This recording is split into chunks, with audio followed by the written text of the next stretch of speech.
We are discussing the age of industrialization. Now here is the industrialization. What does it mean? Industrialization, because the word contains industries. So does it mean industries only or factories only? First, we have to understand what was going on in that period. First of all, this is a famous picture in 1900. A popular music publisher, E.T. Paul, produced a music book, and the cover page is announcing that the dawn of the century. So this is the cover page, dawn of the century. Now this picture shows many things. First is, it's a goddess-like figure, the angel of progress, and she is bearing the flag of century, that is the new century. And also she is on a wheel, and this wheel with wings that shows the time. So her flight is taking into new era, that is new time, new period. And also her flight is taking her to the future with what is behind her? Signs of progress. These are the signs of progress, and these are nothing but railway, camera, machines, printing press, and factories. This is the one picture, but there is one more picture. Now the more thing developed, the picture showed the differences. So this is a picture showing you the difference between a magician. He is shown like Aladdin, and he is claiming, or he is making these stuff using these you can say magics. But here is a picture of a man working hard to build all these. So there is a difference, and this difference can be assumed or thought to be the different ideas the Western people have with as against to the other region, that is Orient. The glorification, as you saw, the machines and technology, as you saw in the picture, it shows two magicians. The one at the top is Aladdin, as you just saw, from the Orient. Now what is this Orient? The country to the east of Mediterranean, that is Asian people, Asian countries, and the other was the Western. So this Asian was considered by the Western as pre-modern, traditional, and mysterious. So this Aladdin is representing the Orient, and he is making a beautiful palace with the magic lamp he has in his hands.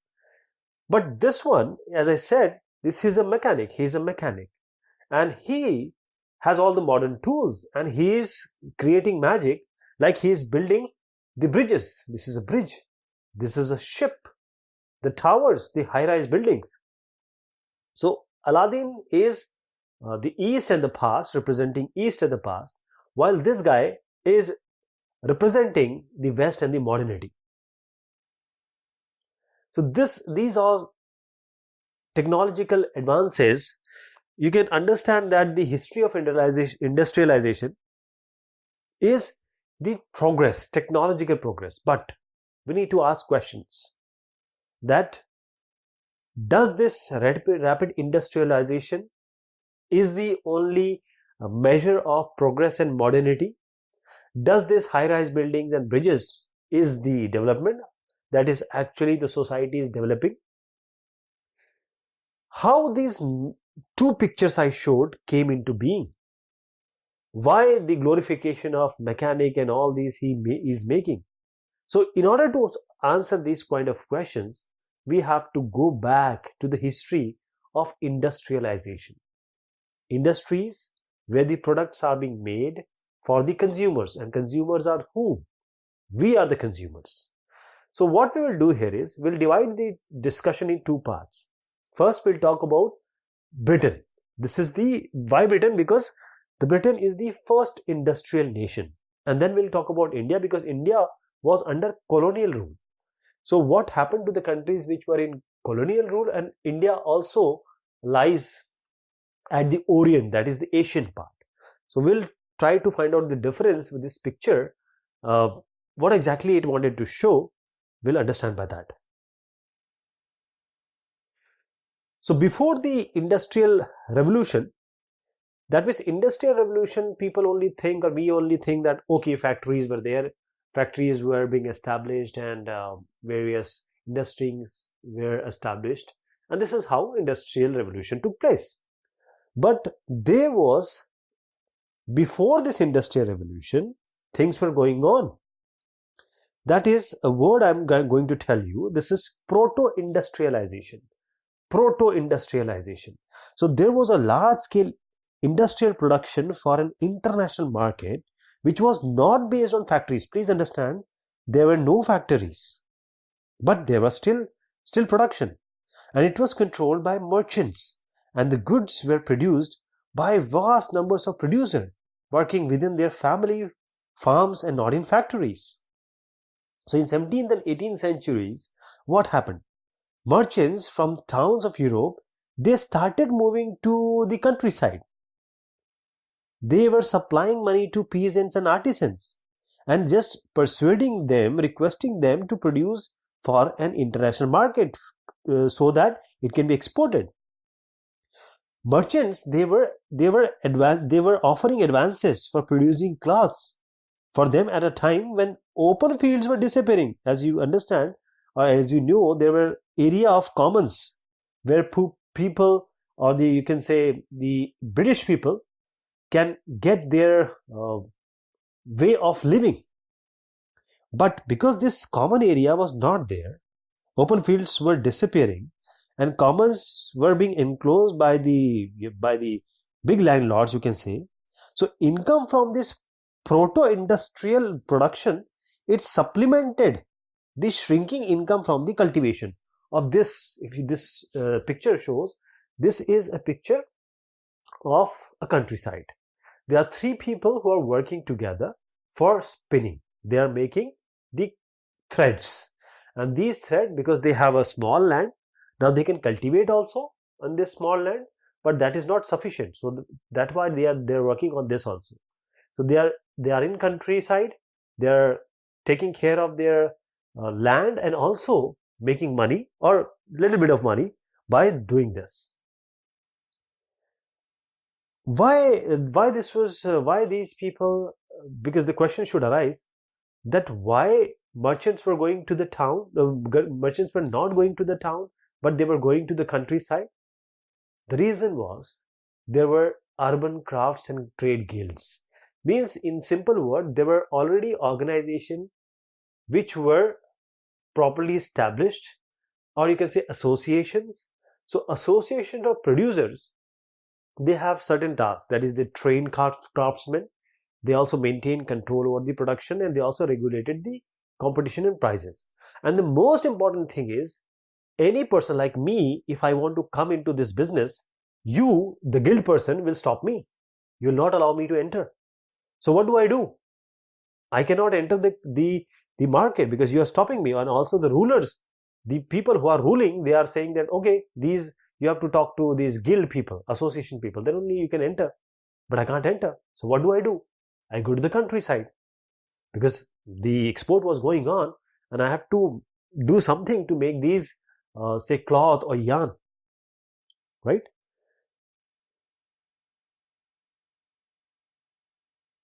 So this all happened, and if you see, at this, there was a very close relationship which developed between the town and the countryside. Why? Because the merchants, they were living in town, they were based on town, but the work they were distributing to the country people, so they have to come to the countryside. A merchant, you see the chakra or wheel. The merchant clothier in England purchased wool from wood stapler, that is stapler who staples or sort wools according to its fiber, and carry it to spinners. Those are the people in the countryside. That is, the yarn thread was taken into subsequent stages of production to weaver, fullers, and then again to color them to the dyers. Finishing was done in London, and then it was being sent to the international market. So one thing you need to understand, that London was known as the finishing center. This question may come in 1 marks. London is the finishing center.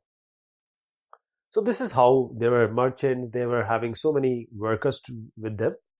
So this is how work was going on, and this was known as the proto-industrialization, because the factory were not there, but still the industrialization or industries were going on. The production was there. That is why it was proto. That is, it was not there, but still it was there. Then the coming up of the factory. Here, if you see in 1730s, the earliest factory in England came up. And the first symbol of era was cotton. The thing started was cotton. And invention in the 18th century increased the efficacy of each step of production, like carding, twisting, spinning, rolling.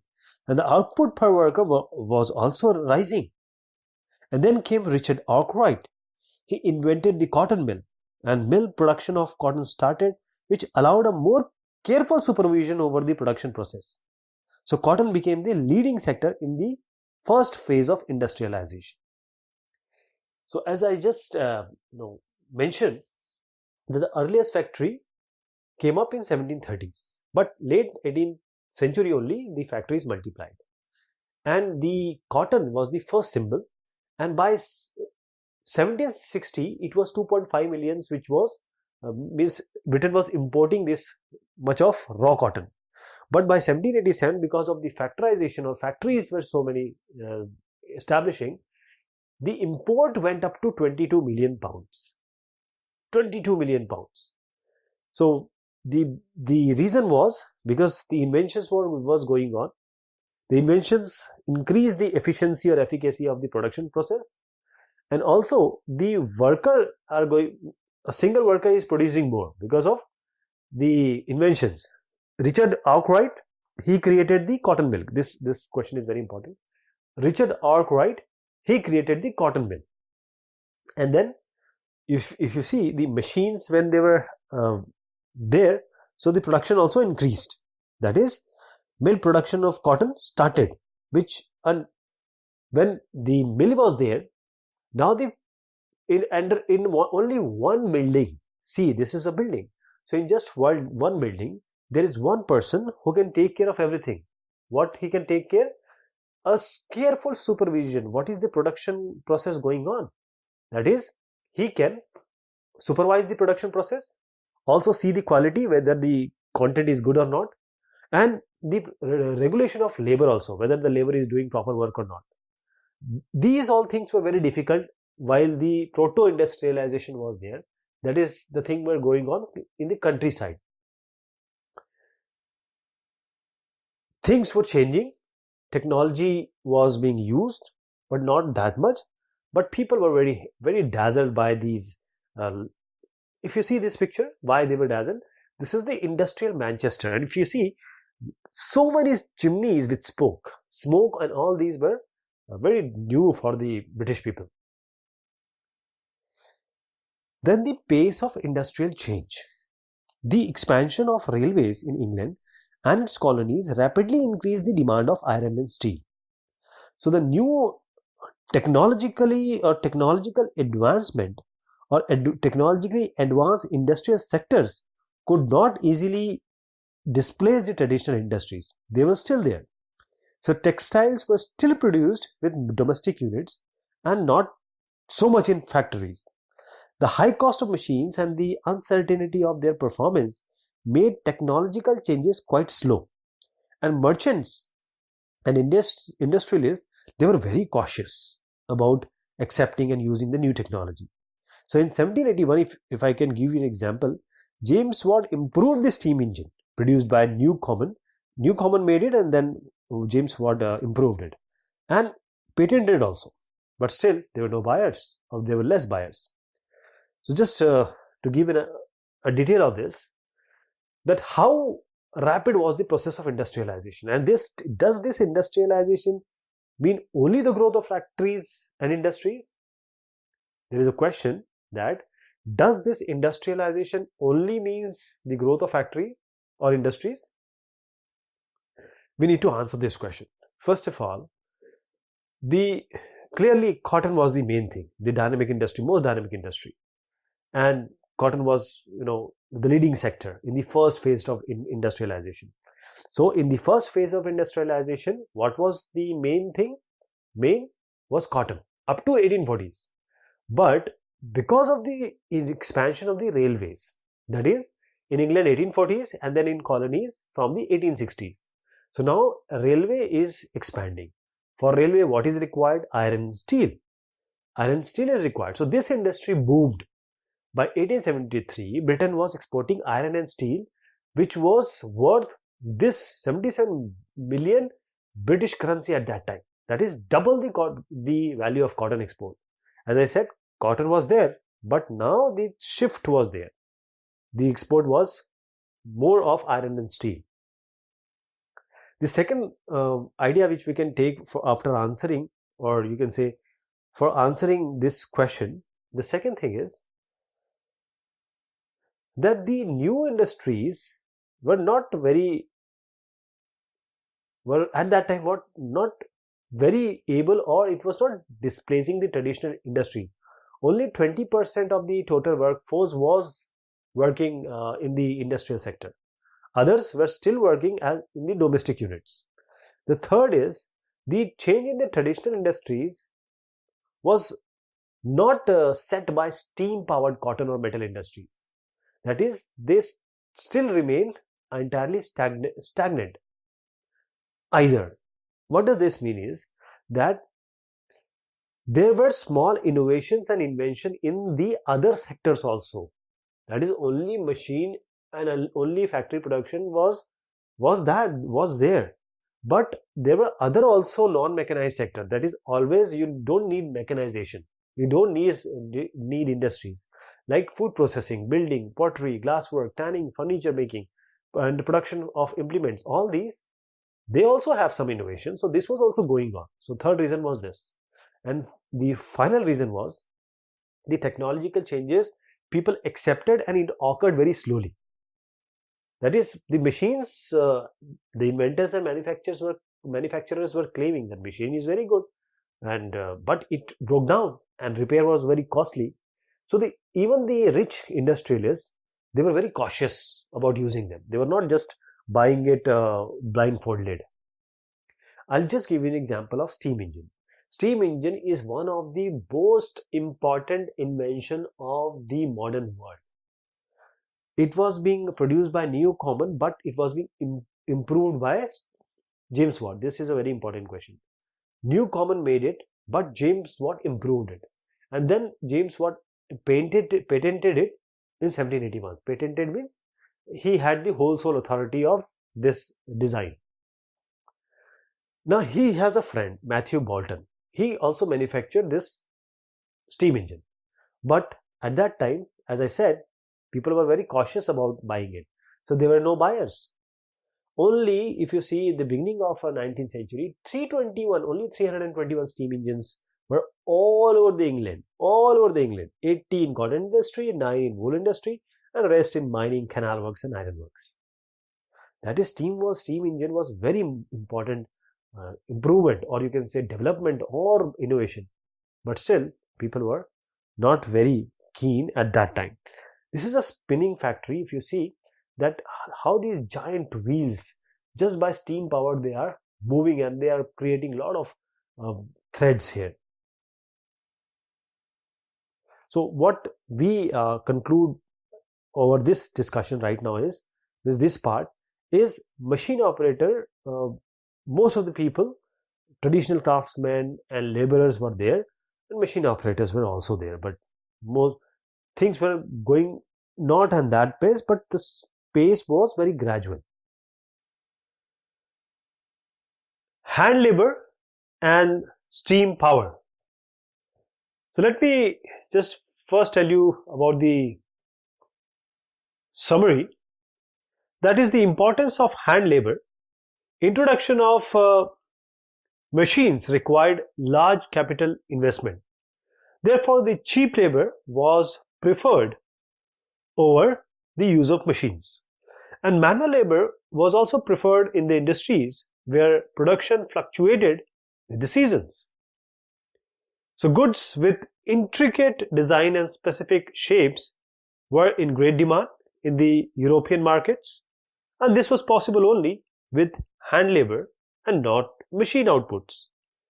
Also, the aristocrats and the bourgeois, that is the Victorian Britain and big people, they preferred the refined and carefully handmade products.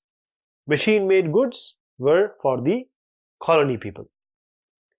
So let me take you to the detail of this, that is Victorian Britain. So what does this Victorian Britain means? When Queen Victoria was the queen, was a ruler, you can say. So from 1837 to 1901, the period is called as Victorian Britain. So here, as I just said, that the machine were introduced, and because of the machine being introduced, still the machines were not being used so much. Cheap labor was preferred over the use of machines. Because there were plenty of labor, the wages were low. Then coming to the seasonal job, manual labors were preferred in the industries where the production fluctuated with the seasons. If you see that certain, for example, if you take Christmas, so only before the Christmas, the binding printers, they require the labor. Otherwise, they were just doing the nothing. That is why the industrialists usually preferred hand labor and employing workers for the season. So this is a picture, here is a picture of people on the move because all were searching for some or the other work. One more thing was the products. There are certain products which can only be made by hand labor. Everything cannot be made by machines, and machines can only make many things, means one thing many times, right? One thing many times. But if you want some intricate designs, some special designs and some special shapes, then hand labor was required. I'll give an example that in Britain at that time, in mid 19th century, 500 varieties of hammer. See, 500 varieties of hammer and 45 kind of axes were made, and they required skill, human hand skill, not the mechanical technology. At that time, if you see this picture, worker in an iron works. So these workers were being idolized. They were shown as they were suffering hardship and pain, and for the nation, for the cause of nation, for the country, they were doing this. This is what is being shown in the pictures. Again, in that period, Victorian Britain, the upper class, as I said, that the upper class, the aristocrat and bourgeois, that is bourgeois, they means bourgeois means people with finesse and class. So they wanted things which are quite refined and they have a class. So they needed things made by hand, that is hand labor. And the machine made goods were for whom? For export to the colonies. So this question may be asked, that the machine made goods at Victorian Britain, British time, this was made for whom? And this was made for the colonies. So in Britain, because there were no shortage of human hands, if you talk about America, they were using machines because the labor were less there. The life of the workers. So let me tell you the summary first. That large-scale migration to towns and cities from countryside in search of jobs were seen at that time, and many job seekers had to wait weeks spending nights and under bridges or in night shelters. So workers become jobless after the busy season of work, if it got over, and some returned to the countryside when the demand of labor in the rural areas, they opened up. And they, mostly people looked for odd jobs, which till the mid 19th century were difficult to find. And the fear of unemployment made workers hostile to the introduction of new technology, new machines. So women who survived on hand spinning, they began protesting when the spinning jenny was introduced. So as I just said, that because labor was too much, life of the workers were what? We need to understand what was the life of the workers. If you see, this is a picture of houseless and hungry people. There are kids, there are women, they are just waiting because Britain is very cold. Britain is a British people, they live in very hostile condition as far as the seasons are concerned. It's too cold there most of the year. So, but the workers were there and it was very difficult for them to find the job. They have to spend the nights under these bridges and also in night shelters. They also take refuge, some night refuge, some were private, some were maintained by the government. Season also, because once the season was over, they only get a job in a season. Once the job is over, they again come back to the streets. It was very difficult job, they just do some odd job at that time. And if you see here, spinning jenny was introduced. I'll just talk about this. But before that, one more thing need to be understood, that by the early 19th century, it was indeed that the salary, money or the wages were increasing. But if the money is increasing, you cannot say that the worker level was also increasing. If you go back to the Napoleonic War, if you see that the people were getting money, but the inflation was quite high. That means the prices of commodities were very high. So if they were getting, say, $100, I'm just taking an example, $100, and previously they were making their ends meet by, say, spending $80. But now if they are getting $120, the commodities are coming in $170 or $180. So they are not able to cope up with that. So this has to be understood. If you see that, like the 1830s, the proportion of unemployment, it went to between 35 to 75% in different regions of this place which we are talking about. So 10% of the urban population in the mid-19th century were extremely poor. And then this spinning jenny came. Spinning jenny, it was devised by James Hargreaves in 1764. So you have to learn this. The spinning jenny was devised by, or is being made by, or invented by, you can say, by James Hargreaves in 1764.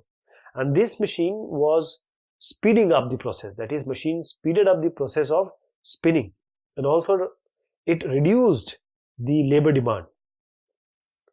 That is, by just turning one single wheel, or just single worker could set up in motion a number of spindles and spin several threads at the same time. So this spinning jenny, because unemployment was there, fear of unemployment was there, so people also started attacking these new machines. Mostly women did that. So this is a picture of a shallow underground railway being constructed in central London. So people started getting job how? By the 1840s, the cities were being made, that is, building activity was going on. So roads were widened, new railway stations came up, railway lines, tunnel being dug, drainage and sewers laid, rivers being embanked. That is how people, they got job. So the number of workers employed in just transport industry, if you take an example, it doubled in 1840s and again doubled. That is, it become this double of the double in again next coming 30 years. So these were the life of the place, or you can say the people who were there as laborers. Now coming to the industrialization in the colonies, let me just give you an idea of the age of Indian textile, then we go to the details. So the age of Indian textiles, before the, you can say, age of machine, silk and cotton goods from India dominated the international textile market. Armenian and Persian merchants, they took jobs or goods or stuffs from Punjab to Afghanistan, Eastern Persia, and Central Asia. Surat on Gujarat coast connected India to the Gulf and the Red Sea ports, and Masulipatam on the Coromandel coast and Hooghly in Bengal had trade links with the Southeast Asian ports. So a variety of Indian merchants and traders were involved in this network of export trading, financing production, carrying goods, and supplying exporters. So they gave advances to the weavers, procured the woven cloth from weaving villages, and carried the supply to the ports. The European companies gradually gained power and monopoly rights, and trade through the new ports of Calcutta, now Kolkata, and Mumbai came to be controlled by the European companies. So this is what happened. So as I said that before the age of machines, that is industrialization, etc., silk and cotton from India, they dominated the textile market. And these were going from various, people were taking, the merchants like Armenian and Persian, they were taking the goods from Punjab to Afghanistan, Eastern Persia, and Central Asia. And various mountain passes and deserts were used as the path. Also, the sea trade was also going on, operated through the main pre-colonial ports. This is very important to understand that this Surat we are talking about in Gujarat and Masulipatam, these are the pre-colonial ports, means before the British people actually got hold of our country. And let me show you. So this is the place we are talking about, the Masulipatam in the Coromandel coast and Hooghly in Bengal. They were trading with Southeast Asian ports, whereas the Gujarat, we have Gujarat, this is the Gujarat area. So Surat was there, and this was connected to the Gulf and Red Sea ports. So these are the places where the pre-colonial, you can say, trade was going on. And the variety of Indian merchants, means the Indian traders and merchants, they were also a part of this trade. They were financing the production, also this carrying the goods, and also supplying the exporters. They would give advances, that is money in prior to viewers. They would procure the woven cloth from the viewing village. They proper go to the village and take out the cloth, and then they would supply to the port. And the negotiation, after the negotiation, they finally it goes out for the export. But by the 1750s, the previous trade, which was controlled mainly by the Indian merchants, this was breaking down, because the European companies were gaining power. They were gaining power. First, they just secured some concessions from the local, you can say, rulers or courts, and then they got the monopoly rights to trade. For a particular trade, they got the monopoly. And after that, the Surat and Hooghly, these ports just got declined. And after that, what happened? Surat and Masulipatam, they lost their you can say, the charm. And the number says that 16 million, it was being, say, trading was going on at Surat. By 1740s, it just got down to 3 million. So this is what happened to Surat and other ports which were pre-colonial and held by Indian merchants. But while this Surat and Hooghly was decaying, or they were losing their charm for trading, because colonial people were there now, Bombay and Calcutta, they grew. And these ports were held by European companies, and the ships were also the European ones. And this is how the old trading collapsed, and the network also, it collapsed, and finally it was taken over by the European companies, you can say.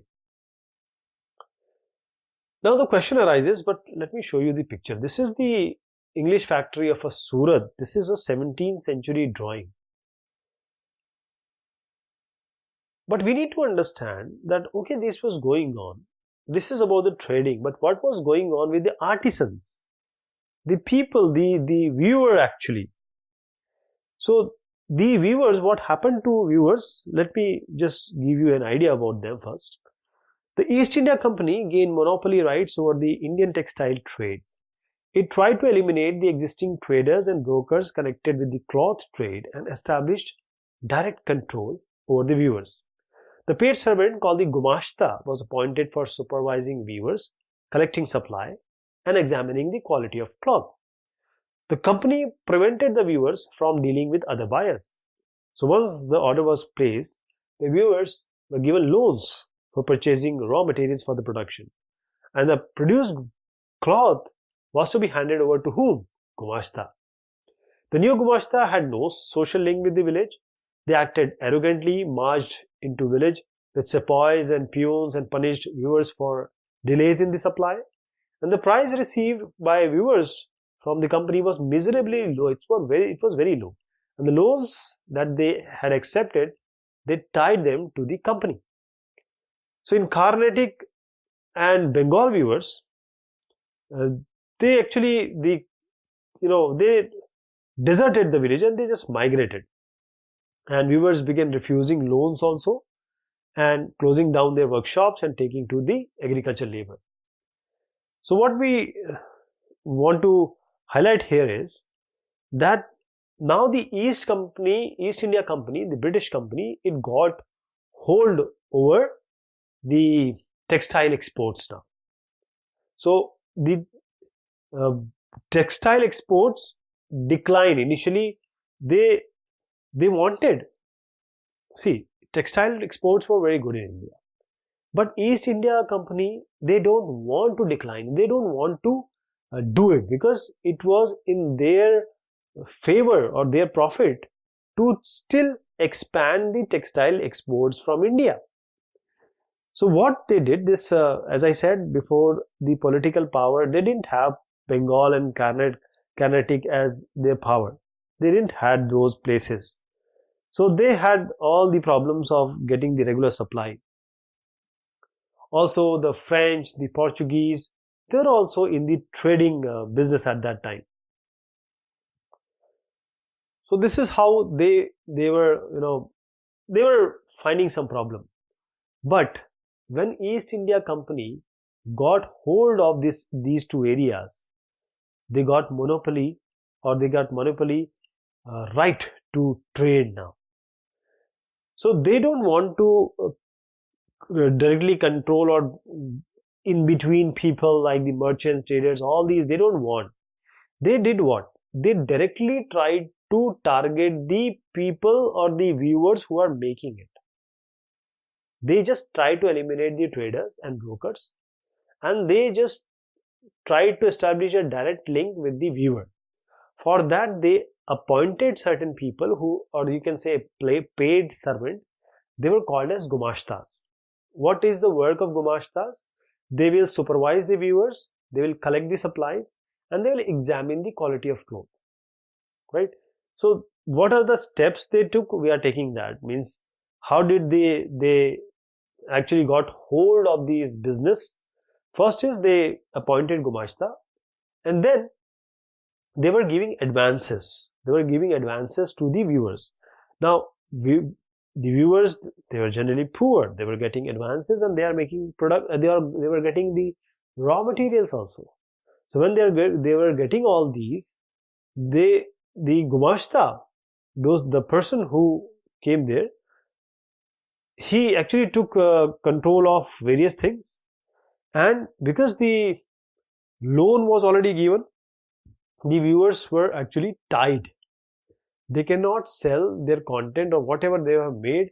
to any other, because they were getting raw materials on money also from companies, and Gumashta were people who were taking care of, they were supervising things. But the problem was that the Gumashtas were not from the, they were not from the, they were just paid servants, like they're doing some job. So they were not from the villages.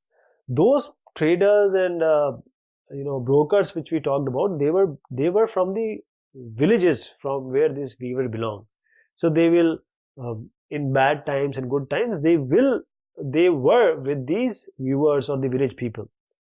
But the Gumashtas were something different. If the work is not done properly, they will come and they will beat them. They will beat and flog them. See, this is written here. And they means there was not a good relationship between the Gumashtas and the weavers or people who are in this textile business in the village.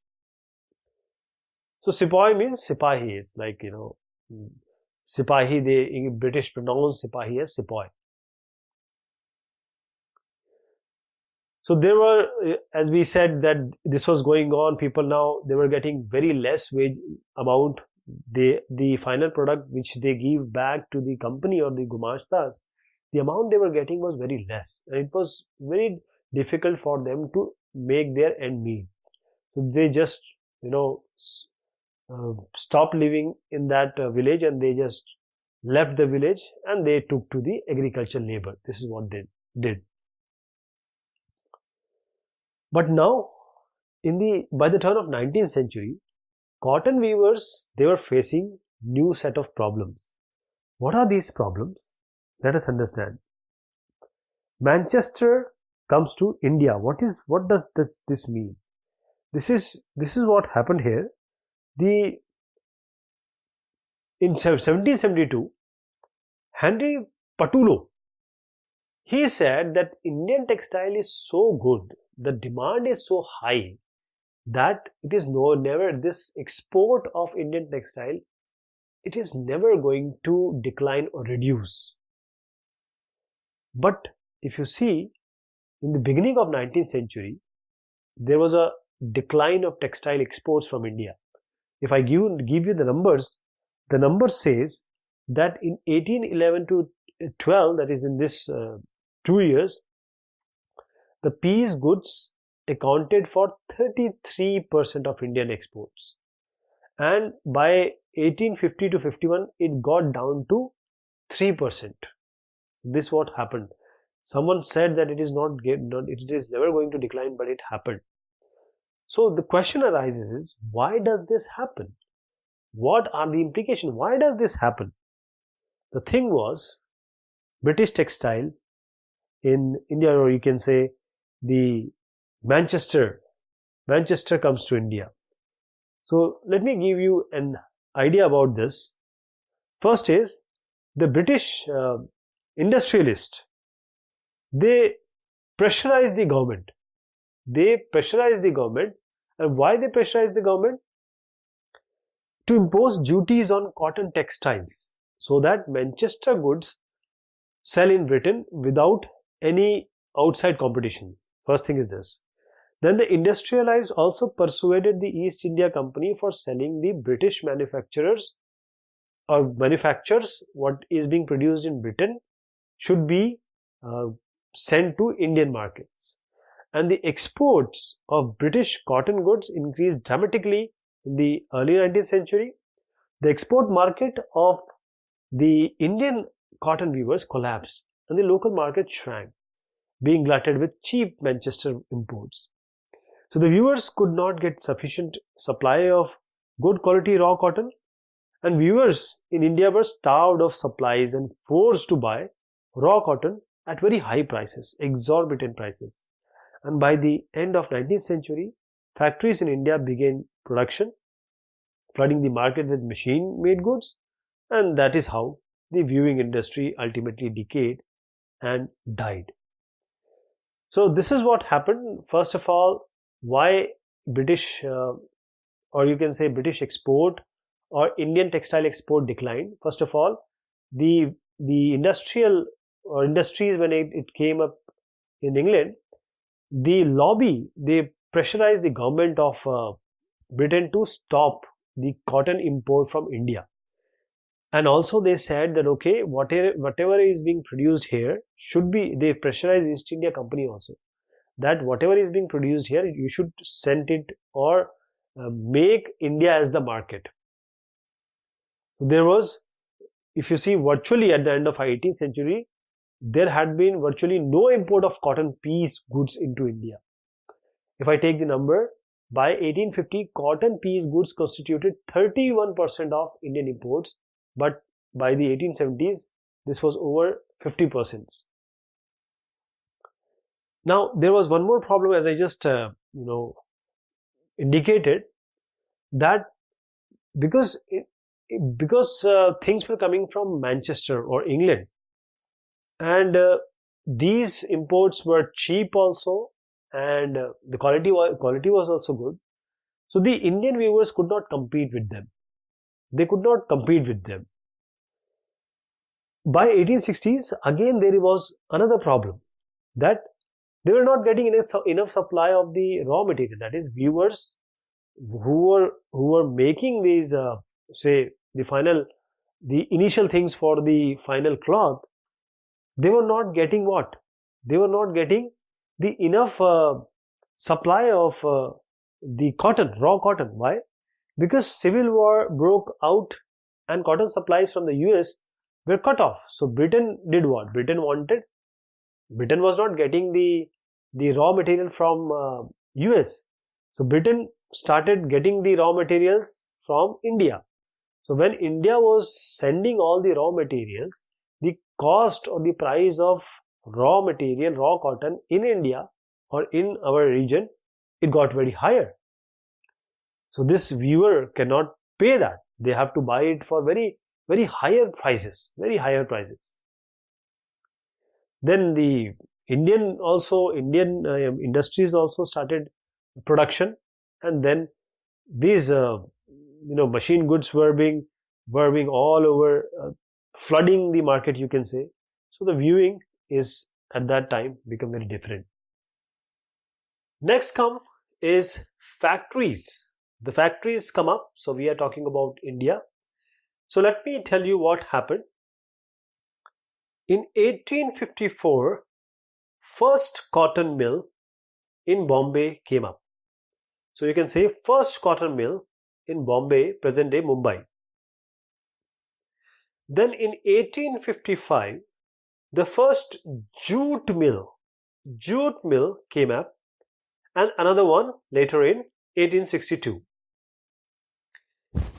1860s, the Elgin mill. Elgin is a kind of stone like marble. So Elgin mill, it started in Kanpur. Then in 1861, the first cotton mill of Ahmedabad was set up. So first cotton mill for Ahmedabad. Then in 1874, the first spinning and weaving mill of Madras, it began production. Now the question arises that these factories were being set up in India. Who were financing it? And from where does the money coming from, capital coming from? So we need to talk about the early entrepreneurs. Here is the picture, two pictures, let me show you. Then I'll go to the detail of them. These two pictures shows, the first one is Jamshedji G. Bhoy. So he was the son of Parsi weaver, and he was involved in the China trade and shipping. He owned a large fleet of ships, but because of the competition from English and American shippers, he actually sold his ships by the 1850s. Here we have one more entrepreneur, Dwarkanath Tagore, and he believed that India would develop through westernization and industrialization. So he invested in shipping, shipbuilding, mining, banking, plantations and insurance. So let me give you the idea of the early entrepreneurs. So the British in India began exporting opium to China and took tea from China to England. This was the triangular trade they were doing. So many Indians participated in this trade by providing finance. They were giving finance. Indians were giving finance, procuring supplies and also shipping the consignments.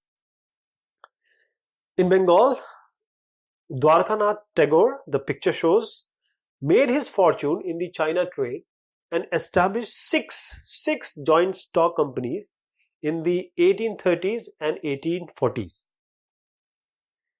In Mumbai, Parsis, the name of Dinshaw Petit and Jamshedji Nusarwanji Tata, they built huge industrial empires in India and they accumulated their initial wealth partly from export to China and partly from raw cotton shipments to England. The others, like the merchants from Madras, traded with Burma and Middle East and East Africa. There were other trading were also going on. So the other trading activities included carrying goods from one place to another, banking, transferring of the funds between cities and financing the traders. But Indian traders were bad. They were bad from trading with Europe in manufactured goods, and they had to export raw materials and food grains required by the British. And they were also gradually edged out of the shipping business, the Indians. So all these were going on. So question arises is, where did the worker came from? So the crux is that all the worker, mostly they came from the vicinity, wherever the mill or production is going on. So most industrial regions, worker came from the nearby districts only. If you see with the expansion of factories needed workers. In 1901, there were 5,84,000 workers in Indian factories. 1946, the number was over 24,36,000. So they came from the nearby district. And the job seekers were always more than the jobs available at that time. So industrialists employed a jobber. There was a jobber. Let me show you. Here is a symbolic picture of a jobber. This is a head jobber, and his posture and cloth, it shows what he is wearing, what is the position, authority and the power he had at that time. So industrialists, they employ the jobbers for getting new recruits, and these jobbers were what? They were you can say, very close to or very old and trusted worker of the you can say the person who held that business. So the employment of these jobbers were done by industrialists, and these jobbers were getting new recruits. So they got people from their village, ensured them the job. These jobbers, they ensured them the job, and helped them to settle in the city wherever they are coming, and provided them with money also when the people are in crisis. But there were some peculiarities also of industrial growth. If you see, this is the spinners at work in Ahmedabad mill. Mostly women were doing work in the spinning departments. So as I just mentioned, what were the peculiarities, specialities or different things about the industrial growth? The European managing agencies established tea and coffee plantations, acquiring land at cheap rates from the colonial governments. So they also invested in mining the indigo and jute. Since the yarn was not an important part of British imports in India, the early cotton mills in India produced very coarse cotton yarn rather than fabric. And the yarn produced in Indian spinning mills were used by the weavers of India, handloom weavers of India, or they were exported to China. So that was the yarn being prepared by India or Indian people, and the market was Indian weavers only, or they were exported to China. And here we see nationalists during the Swadeshi movement, they mobilized people to boycott the foreign cloth, and this reduced the use of that also, right? Industrial groups organized themselves to protect their collective interests, pressurizing the government to increase tariff protection and grant other concessions. This also happened at that time. And from 1906, the export of Indian yarn to China, it declined. Since what?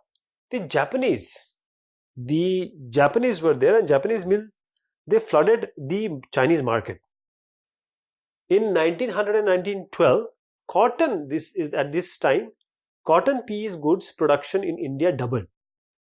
And with British mills busy in the production of war products, so they were busy with war production to meet the needs of the army, the Manchester imports to India, it declined. It got down. And because the war, people just thought that it will be end by the Christmas of 1914, but it prolonged. So Indian factories were called upon to supply the war needs. So they were making all the things like jute bags, they were making cloth for army uniforms and tents and leather boots and horse and mule saddles and a host of other things.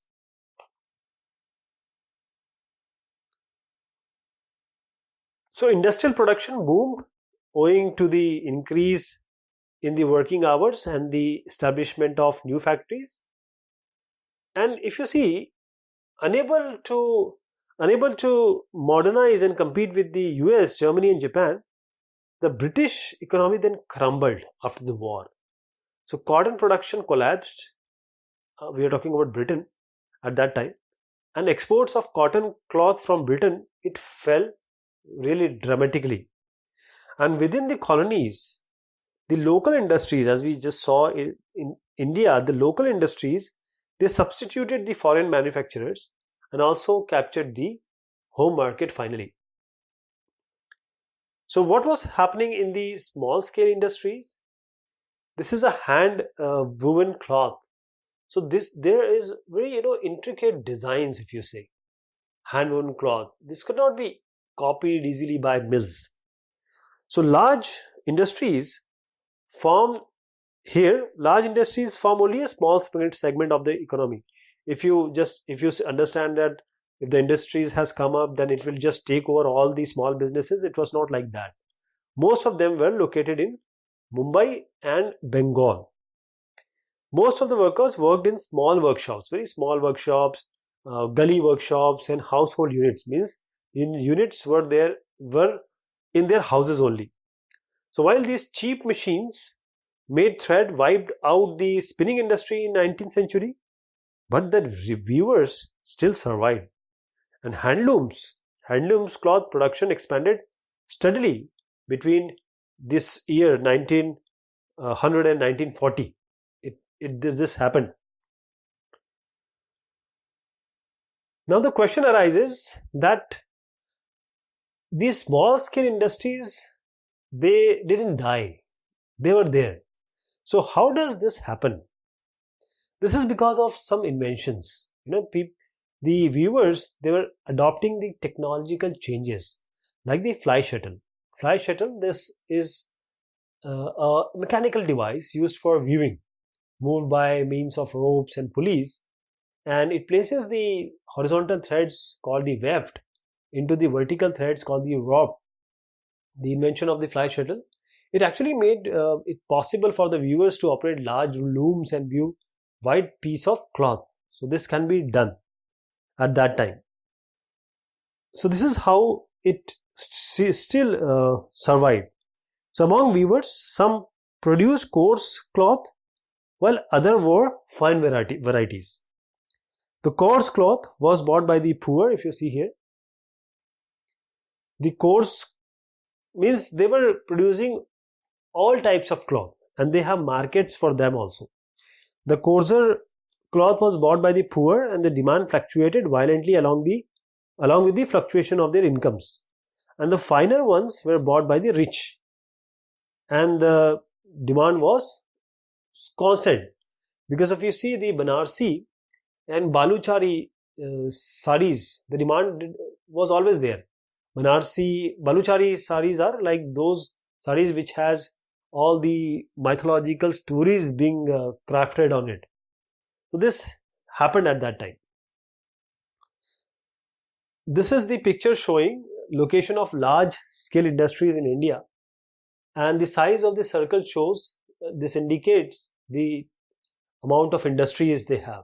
So Bengal region was having the highest, then Mumbai, then we have this Uttar Pradesh or Uttar provinces, United Provinces, and Madras, somewhere here, Punjab also. So this was the distribution at that time. Now, market for goods. When the production is there, if something is being produced, there has to be a market.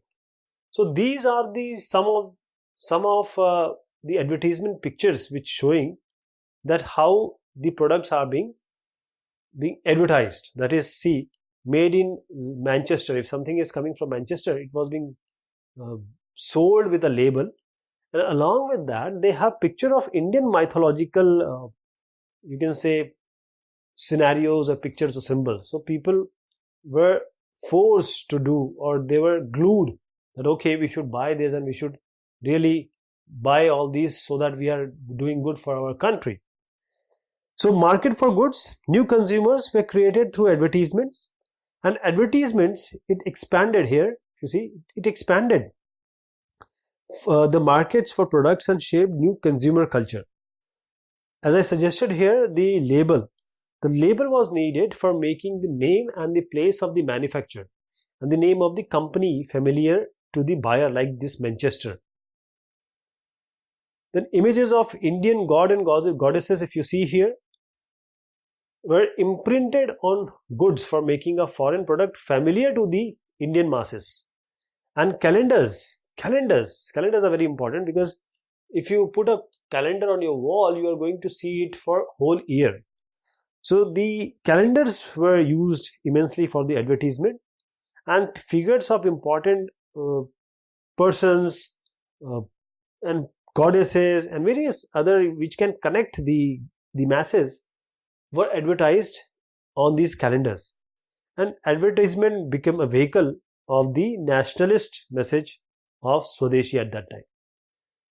So this is all we learned in this topic, that the industry is boomed and how it happened in Britain, how it happened in the colonial era in India, and how the different stakeholders like the industrialists, like the government, and like the viewers, etc., like the workers, how the life went on with this historical period.